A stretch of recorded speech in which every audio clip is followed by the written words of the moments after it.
atas waktu yang telah diberikan. Eh, Baik, selamat siang Bapak dan Ibu semuanya, dan juga eh, Pak Ono yang udah kebetulan hadir di sesi siang ini. Di sesi siang ini, seperti yang disampaikan oleh Mas Ari, eh, kita akan sedikit berkenalan mengenai strategi keamanan dan data dan juga privacy.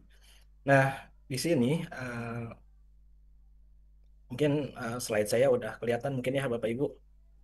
Sudah, Oke, di sini saya akan mewakili sebagai sudut pandang dari sisi praktisi untuk strategi keamanan dan juga privasinya. Karena di sini ada kebetulan guru saya juga Pak Ono yang dulu saya masih ingat dulu Pak Ono ini eh, inisiator dari Wajan Bolik tahun 2007 dan 2008. Beliau ini adalah apa namanya mentor juga. Sempat saya implementasi juga di eh, proyeknya ICT Kota Tasikmalaya untuk implementasi Wajan Bolik. Jadi untuk yang lebih advance-nya nanti mungkin dari eh, Pak Ono. Tapi untuk dari sisi praktisi, best practice-nya seperti apa, saya akan sedikit memberikan gambaran bagaimana sih sebenarnya implementasi dari security ataupun keamanan dari sisi implementasinya seperti apa. Eh, Sebelum lanjut, saya perkenalkan terlebih dahulu. Nama saya Cepi Arifin. Di sini saya mewakili dari PT Keywords Company Internasional. Kebetulan saya di PT Keywords Company Internasional menjabat sebagai Technical Operation Manager dan juga sebagai praktisi. Fokus di industri IT dan juga pengalaman langsung dalam implementasi ISO 27001, yang mana ISO 27001 ini salah satu standar keamanan informasi ataupun kerangka ataupun framework yang memang sudah diimplementasi di perusahaan kami di PT Keywords Company International. Selain implementasi ISO 27001, ada juga pengembangan ataupun penerapan sistem di CM di salah satu instansi ataupun salah satu perusahaan juga, yang mana ini adalah security information dan juga event monitoring. Di sini fungsinya adalah untuk memonitor segala aktivitas yang terkait dengan keamanan. Terus selanjutnya integrasi juga, sempat melakukan integrasi di sistem jaringan untuk keamanan dari perusahaan ataupun juga instansi. Gambaran umum di sesi ini sebenarnya tidak banyak yang ingin saya sampaikan. Di sini kapasitas saya untuk sharing apa yang udah saya lakukan di sini dan juga apa yang uh, pernah saya alami di dunia digital, khususnya ruang digital dan juga security. Secara umum materinya seperti ini, ada gambaran umumnya, terus studi kasus, strategi dasar, terus backup, dan juga tools yang bisa dipakai nantinya untuk kebutuhan security, terus budaya, dan juga edukasi dan standar framework yang biasa dipakai untuk kebutuhan sebagai standar security di sebuah organisasi ataupun perusahaan ataupun instansi. Lalu yang menjadi eh, apa namanya yang menjadi topik penting, kenapa sih security ini atau privacy ini menjadi sangat penting. Yang pertama, eh, data atau aset. Data itu adalah sebuah aset yang sangat strategis buat sekarang. Sebagai praktisi, tentu eh, sebuah organisasi mempunyai yang namanya aset strategis. Kalau dulu mungkin aset strategisnya, volumenya eh, Pak,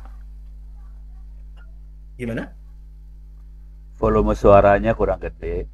Oke, Volume suaranya volumenya ya Pak. Pak. Saya coba Ya, pakai headphone aja.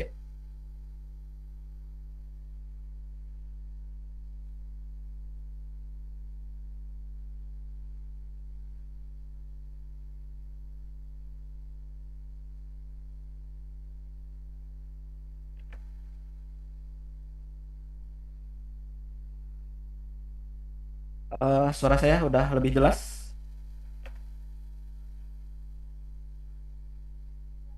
Dikit lagi kayaknya, Pak. Halo, suara saya udah lebih jelas kah? Dikit lagi kayaknya, Pak, volumenya, Pak. Oh, dikit Masih lagi ya. kecil, Pak. Semuanya jelas.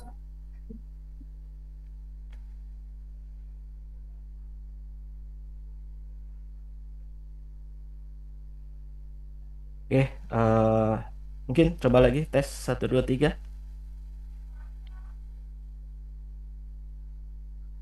Ke saya kecil, kenapa ya? Apa di sini? Oke, oke, coba lagi tes 1 2 3. Masih kan? Jelas, Pak, jelas. Udah jelas? Oke, Iya, Pak, nggak apa-apa, lanjut aja volumenya ini yang oke, dibesarkan. lanjut. Sebentar.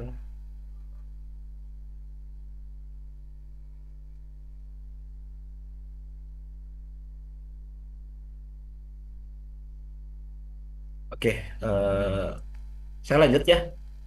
Kalau misal ada yang kurang jelas, mungkin nanti bisa disampaikan lagi.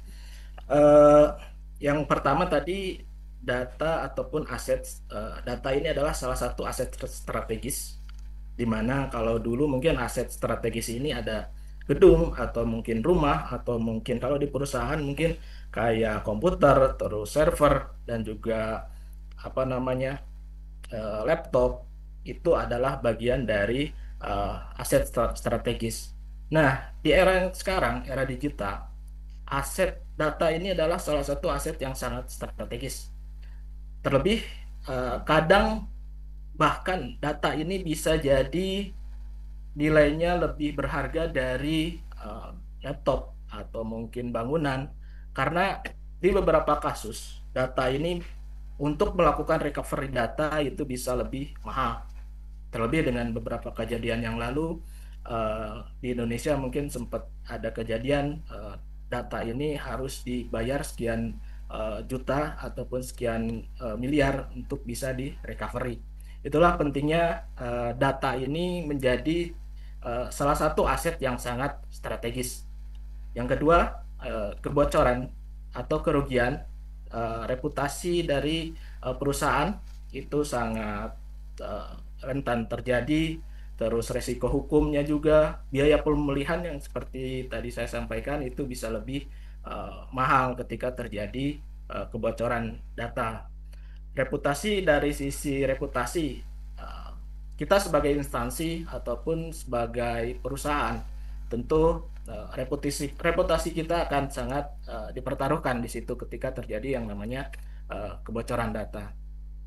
Selanjutnya, ancaman di dunia ruang digital kita ini sudah sangat canggih, terutamanya eh, dengan adanya AI. Semua sistem security ataupun devicer ataupun hacking ataupun lain-lain itu udah sangat lebih canggih. Tapi realita di lapangan banyak yang masih belum siap. Artinya apa? Eh, kita sebenarnya masih belum siap dengan kecanggihan itu, tapi di lapangannya sendiri eh, masih banyak ditemui teman-teman yang mungkin atau mungkin rekan-rekan kita semua yang uh, passwordnya masih menggunakan 1234 atau mungkin passwordnya masih menggunakan admin. Itu adalah salah satu gambaran uh, ruang digital kita yang memang sebenarnya belum siap sepenuhnya. Nah, gambaran umumnya di ruang digital kita saat ini di mana banyak sistem yang dibuat. Sistem itu sifatnya kayak misal untuk aplikasi atau mungkin website, di dalamnya uh, ada kebutuhan ataupun tuntutan operasional uh, agar dibikin cepat dan tidak mempertimbangkan aspek dari keamanannya ketika di setup awal pertama di setup. Misalnya tidak ada 2FA, terus passwordnya disimpan tanpa enkripsi.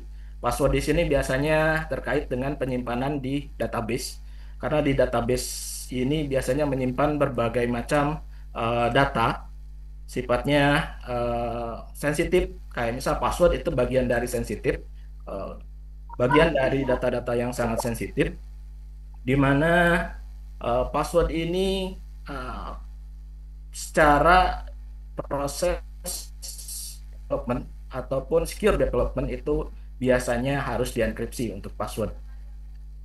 Nah, sistem yang kebanyakan dibangun ketika ada tuntutan operasional, saya butuh aplikasi A yang memang mendukung operasional, itu banyak yang memang tidak sesuai dengan secure development yang biasa diterapkan. Terus ada juga mungkin hak akses yang tidak sesuai, terus sampai tidak adanya validasi untuk upload file. Validasi untuk upload file di sini bentuknya apa? Contohnya, kalau misal terjadi ataupun misal pembuatan sebuah website, ketika melakukan upload entah itu di form ataupun di apa namanya halaman website, ada kebutuhan untuk upload semacam upload file atau apapun itu biasanya validasi dari apa aja yang boleh diupload ataupun dikirim ke server itu tidak ada validasinya. Itu adalah gambaran secara umumnya. Makanya ada kemungkinan ketika tidak ada validasi dalam proses upload, ini memungkinkan jadi celah tersendiri. Ini memungkinkan untuk bisa attacker bisa masuk ke dalam sistemnya kita. Yang kedua, gambaran umumnya aplikasi web internal itu biasanya, tapi tidak selalu sih sebenarnya, biasanya ada yang memang tidak menggunakan HTTP Secure atau Hypertext Transfer Protocol Secure. Fungsinya ini sebenarnya ini fungsinya untuk enkripsi ketika misal salah satu siswa login lewat form ataupun pendaftaran ataupun lain-lainnya. Ketika itu ditransmisi tanpa HTTP Secure, itu memungkinkan data bisa dilihat di ruang publik, terutama ketika loginnya pakai yang namanya WiFi publik ya. Kayak misal WiFi publik, coba login, di situ memungkinkan ketika siswa ataupun guru mencoba login, sangat mungkin itu terlihat data-data sensitif yang ada atau yang data-data sensitif yang diinput di sana. Selanjutnya, gambaran secara umum, email resmi digunakan digunakan mengirimkan data-data sensitif tanpa adanya enkripsi. Contoh nyatanya dalam laporan nilai atau mungkin gaji guru ataupun rekap keuangan itu dikirim lewat email ataupun dalam bentuk PDF ataupun Excel, itu biasanya memang kebanyakan tanpa enkripsi ya. Itu sebenarnya bagian dari data-data sensitif, di mana biasanya kalau di saya ataupun di tempat saya pribadi ini, khusus untuk data-data sensitif itu biasanya kita berikan proteksi password. Jadi kalaupun misal mau dibuka ataupun dikirim, itu pasti ada passwordnya terlebih dahulu. Memang sedikit merepotkan, tapi itu untuk keamanan ataupun kebutuhan melindungi data-data sensitif yang kita miliki. Selanjutnya, gambaran umum di ruang digital ini juga masih sering kebetulan saya temukan juga kita biasanya nyimpen password di apa namanya di background di laptop ataupun di PC itu pakai TXT ya, password tulisannya di file. Oke, dibuka, oh inilah password, banyak password di situ yang disimpan di komputer. Itu kalau biasanya kalau misal kejadian sangat memungkinkan data-data ataupun isi dari laptop ataupun komputer juga jadi rentan. Nah, studi kasus nyatanya sebenarnya banyak kejadian juga selain di komputer ataupun laptop dan lain-lain. Banyak juga situs atau instansi pendidikan yang memang diretas lalu dipasangi iklan judi online. Ini sudah banyak kejadian. Penyebab utamanya sebenarnya karena sistemnya tidak up to date. Sistem di sini aplikasinya tidak up to date, CMS-nya lawas, kayak misal WordPress, penggunaan password yang gampang atau mudah tebak, dan juga penggunaan plugin bajakan. Di sini banyak kejadian ketika menggunakan WordPress, anggaplah untuk website itu menggunakan WordPress atau Joomla untuk apa namanya untuk website sekolah atau untuk website instansi itu pakainya biasanya WordPress itu biasanya menggunakan yang namanya plugin ataupun tema yang sifatnya harusnya berbayar, tapi ini kita dapatkan secara gratis. Nah, ini potensi-potensi yang bisa muncul ketika terjadi yang namanya peretasan di situs ataupun website, terutama di instansi pemerintahan dan juga pendidikan. Walaupun di akhir-akhir ini sudah mulai meredah, tapi masih tetap ada.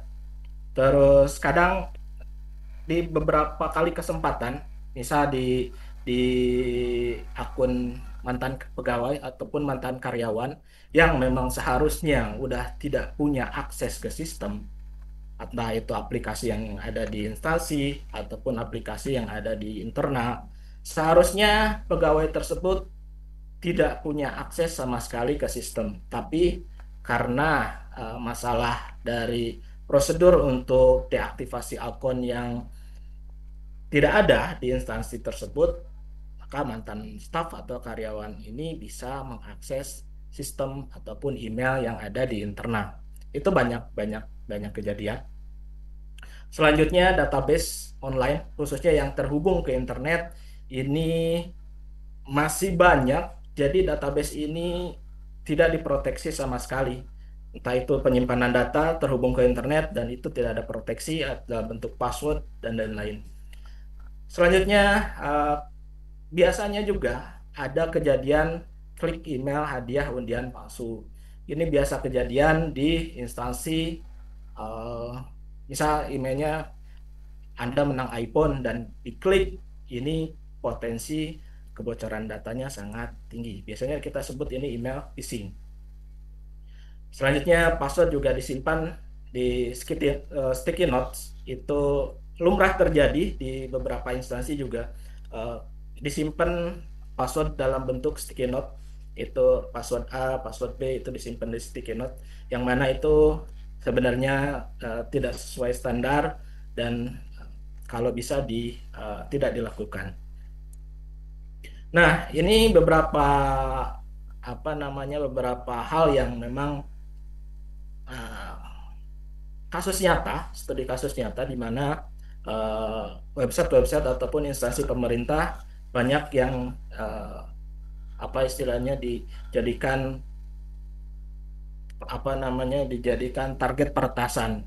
Walaupun sebenarnya dari Pandi sendiri sudah banyak melakukan pemblokiran untuk situs-situs yang memang ataupun website-website yang memang menjadi target peretasan. Itu udah sangat berkurang banyak, terlebih dengan adanya sistem Pandi yang mendeteksi ketika terjadi kebocoran ataupun peretasan. Namanya Indonesia Domain Abuse Data Exchange.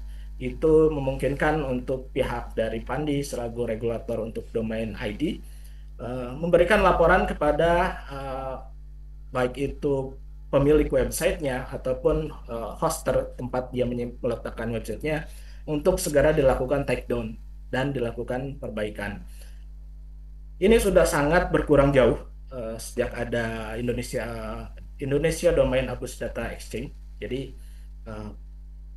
tingkat dari peretasan sudah mulai menurun sebenarnya, walaupun masih tetap banyak. Karena data-datanya ataupun domain-domainnya langsung di take down ketika terjadi peretasan.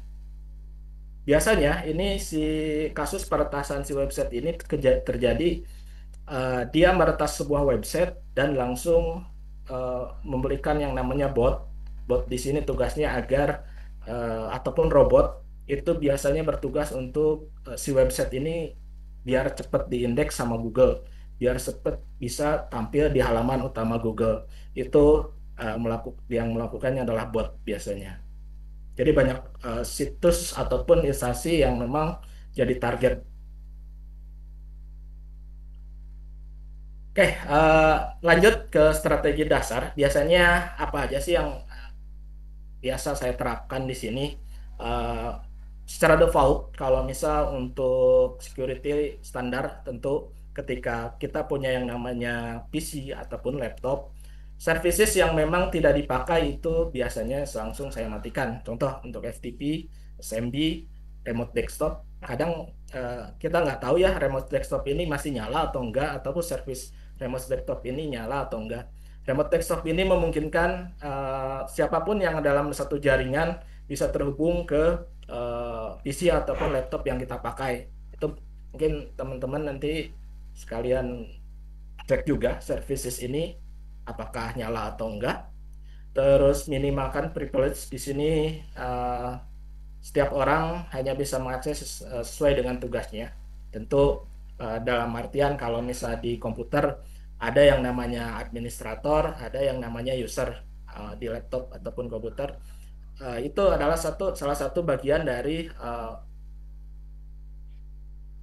pembedaan antara akses. Ada admin, ada user. Selanjutnya, selalu aktifkan pencatatan aktivitas kayak login, perubahan data, akses file, dan lain-lain secara berkala. Dan selanjutnya, backup rutin dan juga uji pemulihannya. Kebanyakan yang kejadian ini kita melakukan backup rutin, tapi kita tidak pernah menguji seberapa valid data backup yang kita miliki. Isinya apakah benar ini backup yang kita bikin. Nah, itu perlu dilakukan pengujian secara terjadwal. Selanjutnya untuk tim IT mungkin bisa juga melakukan pemisahan atau segregation jaringan internal, perbedaan antara internal tamu dan juga server ataupun jaringan internal. Nah, untuk selanjutnya, ini di bagian akses dan juga identitas. Akses di sini adalah kontrol yang paling utama, di mana istilahnya gerbang utama. Contoh, mungkin teman-teman punya email, apakah emailnya udah ngaktifin yang namanya 2FA, ataupun autentikasi 2 faktor. Apakah akun yang kita miliki, entah itu email ataupun akses ke aplikasi itu di-sharing atau enggak. Terus apakah di instansi ataupun di perusahaan ada policy ataupun aturan terkait dengan onboarding atau juga offboarding. Ketika staf keluar, apakah akses ini ditutup atau tidak, atau dibiarkan gitu aja.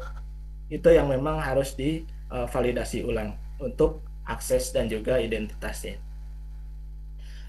Nah, untuk backup, balik lagi ke backup. Backup ini saya bilang 321 karena kita harus punya yang namanya 1 copy data utama backup kita dan juga 2 salinan.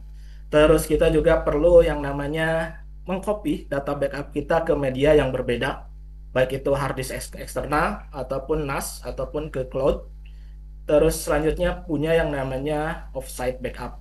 Offsite backup ini boleh dibilang berbeda lokasinya, tidak hanya di satu lokasi kalau memang datanya cukup krusial. Selanjutnya yang terakhir adalah backup offline. Backup offline ini kita mengcopy data di offline ke hard disk offline dan itu tidak sama sekali tidak terhubung ke jaringan. Itu untuk mencegah adanya virus atau juga ransom yang mungkin ketika kita menyimpan data backup semuanya online, ada di istilahnya ada di terhubung ke jaringan. Dengan backup offline ini si backup offline ini tidak terhubung ke jaringan, yang memastikan itu bisa meminimalisir yang namanya ransom di kemudian hari. Dan seperti yang saya sampaikan tadi, uji backup berkala itu penting dilakukan, di mana ketika kita membutuhkan sebuah backup dan kita hanya punya yang namanya 1 backup aja dan tidak pernah dilakukan uji berkala, itu sangat memungkinkan ya datanya udah hilang. Itu yang biasa terjadi. Saya cuma punya 1 backup dan nggak pernah diuji, dan ketika dilakukan atau dibutuhkan ternyata oh data saya korup. Nah, itu yang biasa terjadi seperti itu. Nah, ini tools ataupun kebutuhan untuk secara teknikal. Ada beberapa firewall yang mungkin kita bisa pakai, terus security information dan juga event management. Terus ada yang namanya password manager. Password manager ini mempermudah untuk teman-teman kayak misal passwordnya banyak ya, passwordnya unik, passwordnya susah itu karena uh, kebutuhan kompleksitas password. Saya tidak pengen password saya 1234. Saya juga nggak pengen password saya gampang mudah ditebak. Tentu pasti lupa ya. Gimana sih nyatetnya? Bisa pakai yang namanya password manager. Terus selanjutnya untuk backup. Untuk mempermudah prosedur backup itu bisa menggunakan yang namanya Acronis untuk lebih cepat dan juga otomatis. Terus untuk VPN ini untuk kebutuhan ketika teman-teman berada di jaringan luar kantor ataupun jaringan luar instansi yang pengen mengakses apa namanya sistem yang ada di kantor ataupun sistem yang ada di instansi dengan lebih aman. Jadi memungkinkan ketika teman-teman WFA ataupun WFA itu bisa terhubung ke sistem internal dengan lebih aman. Pakai yang namanya VPN. Nah, ini untuk deteksi ataupun kebutuhan ketika terjadi event ataupun terjadi masalah, itu bisa langsung melakukan report ke pemilik dari sistem informasinya. Itu ketika ada insiden, entah itu ada perubahan file atau mungkin ada sesuatu di sistem kita itu bisa langsung di email. Bahkan saya sempat implementasi juga itu dimungkinkan untuk bisa melakukan report ke Telegram. Jadi kalau misalnya ada event sesuatu di komputer kita ataupun ada sesuatu yang mencurigakan di PC ataupun laptop, itu bisa dilakukan notifikasi ke pemilik dari sistemnya. Oke, selanjutnya ini sebenarnya tantangan buat saya pribadi di proses implementasi. Sebenarnya keamanan ini sering dianggap, oh ini kerjaannya anak IT nih, jadi saya nggak harus ngurusin. Sebenarnya tidak seperti itu. Jadi keamanan ini adalah tanggung jawab bersama. Karena apa? Karena di situ ada peran kita sebagai apa namanya sebagai user untuk bisa mengamankan data pribadinya juga. Biasanya tidak, karena tidak ada pelatihan, tidak ada simulasi juga. Oke, ini yang biasa saya lakukan ketika apa namanya kepada tim non IT. Biasanya kan perlu yang namanya edukasi, perlu yang namanya awareness kepada tim terkait dengan keamanan. Contoh misal contoh email phishing biasanya perlu diedukasi juga untuk menanamkan kebiasaan berpikir kritis terhadap potensi ancaman. Terus ada sosialisasi terkait dengan ketika ada SOP ketika ada email dan ada link aneh itu harap tidak diklik. Itu biasanya potensi phishingnya sangat tinggi.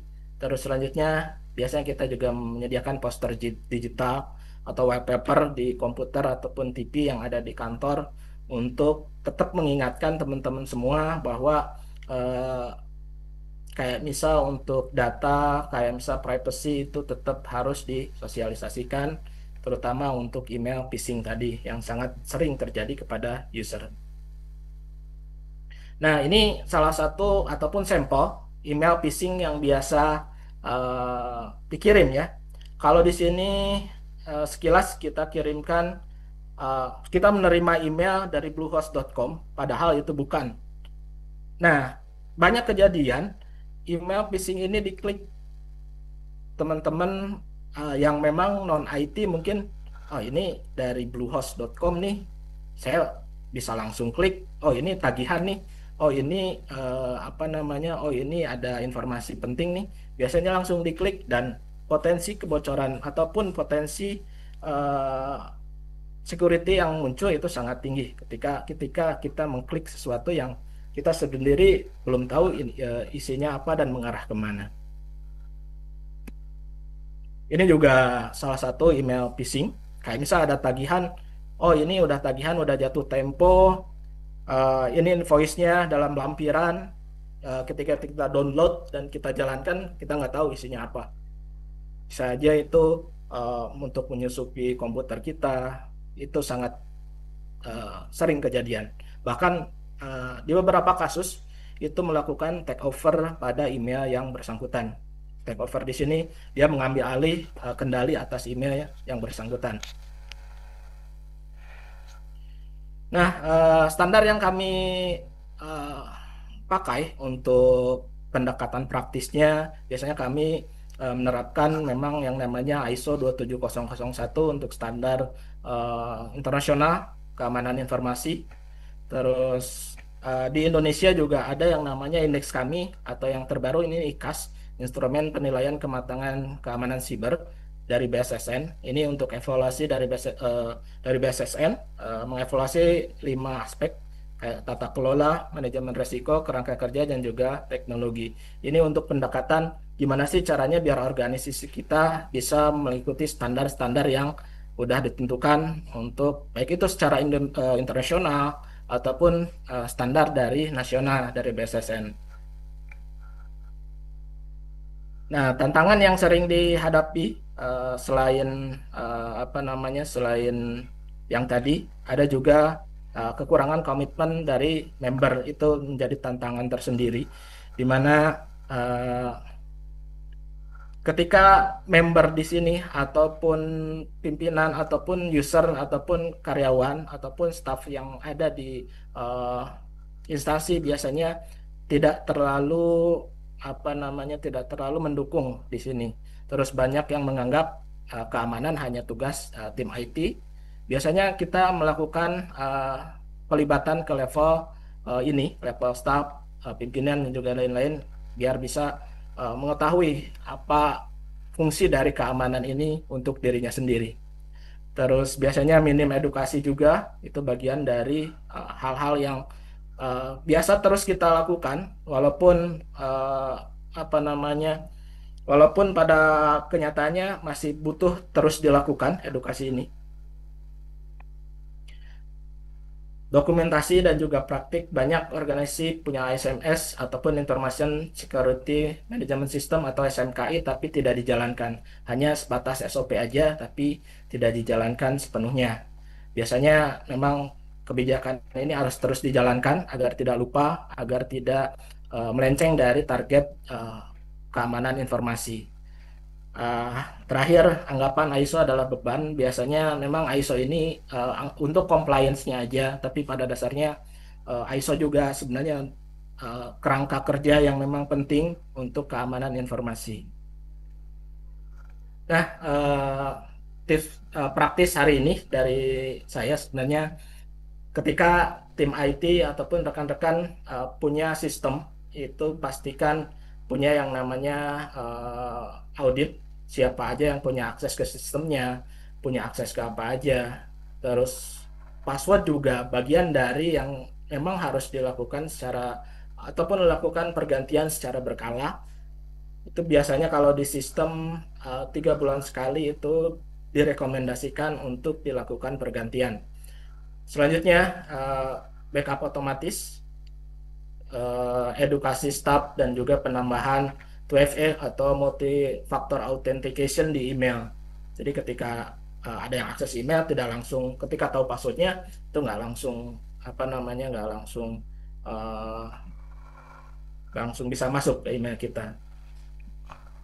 Oke, terakhir dari saya, keamanan sebenarnya dimulai dari manusia, bukan mesin, bukan hanya tanggung jawab tim IT, tapi tanggung jawab kita semua. Terima kasih. Kayak aku, kan baru aku udah aku